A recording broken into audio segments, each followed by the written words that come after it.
അതായത് നമുക്ക് കേരളത്തിൽ ഇന്നത്തെ ഇന്ത്യൻ പരിതസ്ഥിതിയിൽ നമ്മുടെ മുന്നേറ്റം എന്ന് പറയുന്നത് ഇന്ത്യയിലെ മറ്റിതര സംസ്ഥാനങ്ങളുമായി താരതമ്യം ചെയ്യാൻ സാധിക്കുന്നതല്ല. നമ്മുടെ മുന്നേറ്റം യഥാർത്ഥത്തിൽ വികസിത മുതലാളിത്ത രാജ്യങ്ങളിലെ അർദ്ധവികസിത മുതലാളിത്ത രാജ്യങ്ങളിലെ ജനങ്ങളുടെ ജീവിതവുമായിട്ട് ബന്ധപ്പെട്ടാണ് താരതമ്യം ചെയ്യേണ്ടത്. അപ്പോൾ കൃത്യമായിട്ട് ഇടതുപക്ഷ ജനാധിപത്യ മുന്നണി ഗവൺമെൻറ് പറഞ്ഞു, സഖാവ് പിണറായി തന്നെ വ്യക്തമാക്കി, ഒരു 10-20 വർഷക്കാലം കൂടി മുമ്പോട്ടേക്ക് പോയാൽ ഈ പദ്ധതികളെല്ലാം നമ്മൾ ഈ പറഞ്ഞ പുതു വഴികളെല്ലാം കൃത്യമായിട്ട് മുമ്പോട്ടേക്ക് നയിക്കാനായാൽ തൊഴിലില്ലായ്മ പ്രശ്നം ഉൾപ്പെടെ ഇപ്പോഴും 20 ലക്ഷം ആളുകൾക്ക് തൊഴിൽ കൊടുക്കാനുള്ള പദ്ധതി, സംരംഭ പ്രവർത്തനവും അതുപോലെ തന്നെ തൊഴിലും രണ്ടും ചേർന്നാൽ 20 ലക്ഷം ആൾക്ക് ജോലി കൊടുക്കുന്ന നമ്മൾ പറഞ്ഞത്. അത് ഏതാണ്ട് 10 ലക്ഷത്തിലധികം ആൾക്ക് ഇപ്പോൾ തന്നെ ജോലി കൊടുത്തിട്ടുണ്ട്. ഇനിയുള്ള മാസം ഉപയോഗിച്ചിട്ട് നമുക്ക് തൊഴിലില്ലായ്മയുടെ ഭാഗമായിട്ടുള്ള 20 ലക്ഷം ആളുകൾക്കും തൊഴിൽ കൊടുക്കാൻ സാധിക്കുന്ന ഒരു പുതിയ ചിത്രം വരും. അതാണ് അവസാനിക്കുന്നില്ല, തുടരണം. അങ്ങനെ തുടർന്ന് മുമ്പോട്ടേക്ക് പോയിക്കൊണ്ട് നമ്മൾ ഉദ്ദേശിക്കുന്ന രീതിയിൽ ഞാൻ ഈ പറഞ്ഞ പോലെ 10-20 വർഷം കൊണ്ട് ഈ കേരളത്തെ 400 കൊല്ലക്കാലത്തെ ജനാധിപത്യ വിപ്ലവത്തിൻ്റെ തുടർച്ചയായിട്ടുണ്ടായ വളർച്ചയാണ് ലോകത്തിൽ മുതലാളിത്ത സമൂഹത്തിനുള്ളത്. 1789 ഫ്രഞ്ച് വിപ്ലവം. അതിനുശേഷം നിങ്ങൾ കണക്കൂട്ടി നോക്കിയാൽ മതി. ജനാധിപത്യ വിപ്ലവങ്ങളാണ് അതെല്ലാം ബൂർഷ്വാ ജനാധിപത്യ വിപ്ലവമാണ്, സോഷ്യലിസ്റ്റ് വിപ്ലവമൊന്നുമല്ല. ആ മുതലാളിത്ത വിപ്ലവത്തിൻ്റെ ഭാഗമായിട്ട് രൂപപ്പെട്ടു വന്ന രാജ്യങ്ങളിലെ ഡെമോക്രാറ്റിക് സിസ്റ്റം അടിസ്ഥാനപ്പെടുത്തിയിട്ടാണ് അവർ വളർന്നു വന്നത്. ആ വളർച്ചയിൽ നിന്ന് അവർക്ക് അവിടെ ജനങ്ങൾക്ക് നേടാൻ സാധിച്ച അവരുടെ ജീവിത നിലവാരത്തിലേക്ക് ഇതേതാണ്ട് 1957 മുതൽ കൂട്ടിയാൽ മതി, EMSൻ്റെ ഗവൺമെൻറ് മുതൽ കൂട്ടിയാൽ മതി. വളരെ വിപുലമായ രീതിയിലുള്ള വിദ്യാഭ്യാസ പ്രക്രിയയിലേക്കുള്ള ഇടപെടൽ, ഉച്ചക്കഞ്ഞി കൊടുത്തുകൊണ്ട് കുട്ടികളെ സ്കൂളിലേക്ക് കൊണ്ടുവന്നത്, അതിനെ തുടർച്ചയായിട്ട് വന്നിട്ടുള്ള ഇന്നത്തെ 3ാമത്തെ തലമുറയാണ്. അന്ന് വിദ്യാഭ്യാസം നേടി 2ാമത്തെ തലമുറ വന്നു, 3ാമത്തെ തലമുറ അവരുടെ മക്കളാണ് ഇപ്പോൾ ഉള്ളത്. ഇന്ന് കേരളത്തിലെ മുഴുവൻ വീടുകളിലും അഭ്യസ്തവിദ്യരായ യുവാക്കളാണുള്ളത്. ഇത് ഇന്ത്യയിലെ വേറൊരു സംസ്ഥാനത്തുള്ളതല്ല. അതൊരു പ്രത്യേകതയാണ്. നമ്മൾ പലപ്പോഴും ആലോചിക്കും, എന്താ കേരളത്തിൻ്റെ പ്രത്യേകത? ഇന്ത്യയിലെ എല്ലാ സംസ്ഥാനങ്ങളിലും ഒരു വർഗ്ഗമുണ്ട്, ഇപ്പോഴും ശക്തിയായിട്ടുള്ള വർഗ്ഗം.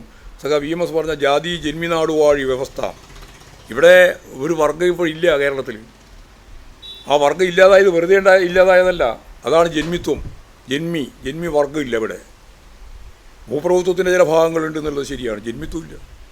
ജന്മിത്വം അവസാനിപ്പിക്കാൻ നമുക്ക് സാധിച്ചിട്ടുണ്ട്. ഭൂബന്ധത്തിൽ മൗലികമായ മാറ്റം വരുത്തിയിട്ടുണ്ട്.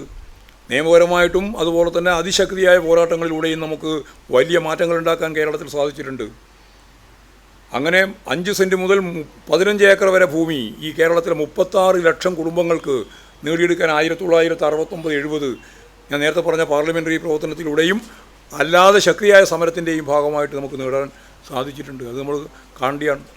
അങ്ങനെയെല്ലാമുള്ള മാറ്റത്തെ ഇനിയും നമുക്ക് മുമ്പോട്ടേക്ക് നയിക്കാനായാൽ, തൊഴിലില്ലായ്മ പ്രശ്നം കൂടി പരിഹരിക്കാൻ കഴിഞ്ഞാൽ, സ്ത്രീകൾക്കിടയിലും അതുപോലെ തന്നെ ഞാൻ നേരത്തെ പറഞ്ഞ പോലെ സ്ത്രീ ശാക്തീകരണം ഉൾപ്പെടെ കുടുംബശ്രീ ഉൾപ്പെടെ കുറേയും കൂടി ശക്തിപ്പെടുത്തി മുമ്പോട്ടേക്ക് പോയാൽ നമുക്ക് ഒരു സംശയവും വേണ്ട, 400 കൊല്ലം മുമ്പ് രൂപപ്പെട്ട് വളർന്നു വന്ന വികസിതമായ സമൂഹത്തിൻ്റെ ഒപ്പം 75-ന് ശേഷം 57-ന് ശേഷം ഇങ്ങോട്ടേക്ക് വളർന്നു വന്ന ഈ കേരളത്തിൻ്റെ പ്രത്യേകതയിൽ നമുക്ക് അവരുടെ ജീവിത നിലവാരത്തിലേക്ക് കേരളത്തെ എത്തിക്കാനാവും. ഇത് വലിയ അവകാശവാദം തന്നെയാണ്.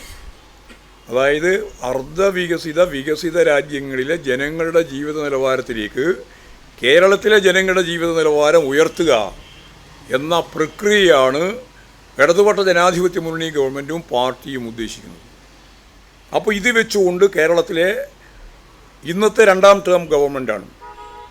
ഈ 2ാം ടേം എന്നുള്ളത് 3ാം ടേമിലേക്ക് നീങ്ങുക, അതിന് പ്രാപ്തമാകുന്ന സംഘടനയും രാഷ്ട്രീയ നിലപാടുകളും ഉയർത്തിപ്പിടിച്ചുകൊണ്ട് കേരളത്തെ വികസിപ്പിക്കുക എന്നുള്ള, കേരളത്തെ മുന്നോട്ടേക്ക് നയിക്കുക, കേരളത്തെ താരതമ്യം ചെയ്യാൻ സാധിക്കാതെ ഇന്ത്യൻ സംസ്ഥാനങ്ങളിൽ നിന്ന് വേറിട്ട് നിൽക്കുന്ന, രാജ്യത്തിനും ലോകത്തിനും മാതൃകയാവുന്ന ഒരു സംസ്ഥാനമാക്കി മാറ്റുക എന്നുള്ളത് തന്നെയാണ് CPIM ലക്ഷ്യം വെക്കുന്നത്.